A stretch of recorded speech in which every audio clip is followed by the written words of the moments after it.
Good morning বন্ধুরা, কেমন আছো তোমরা? নিশ্চয়ই ভালো আছো, আমি খুব ভালো আছি। আজকে হলো আজকে হলো মানডে।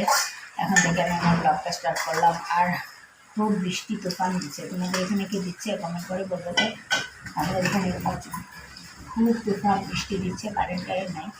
এখন স্নান করে আসলাম, এসে এখন দিচ্ছি পূজা।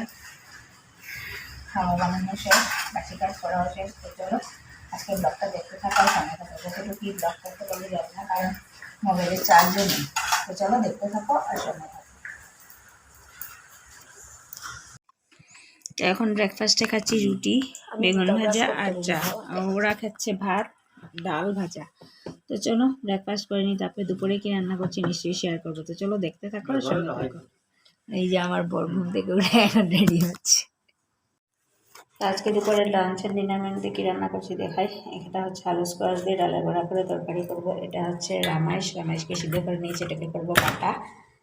আর আলু কুচি কুচি করে নিয়েছি, দুই টুকরা মাছ আছে, এই মাছ দিয়ে করবো জোড়া। এই হচ্ছে আজকে লাঞ্চ অ্যান্ড ডিনার মেনু। তো চলো দেখতে থাকো। চাল ভিজিয়ে নিয়েছি, ভাত করবো। তো চলো দেখতে থাকো আর সঙ্গে থাকো। তো আজকে সন্ধ্যার সময় বানাচ্ছি সুজি, যেহেতু সব মানডে, হাজব্যান্ড রয়েছে ঘরে, তার জন্য অনেকদিন ধরে বানা করছিল সুজি বানাও। তো আজকে যেহেতু মানডে অফার রয়েছে, তার জন্য বানাচ্ছি সুজি। সন্ধ্যার সময় চা খাবো, সুজি একটু বাদাম দিয়ে বানাচ্ছি সুজি, আর হবে চা।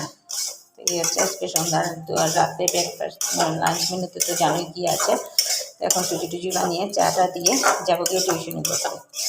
তো চলো সুজিটা বানিয়ে নিই, তারপরে খেয়ে কেমন হয়েছে নিশ্চয়ই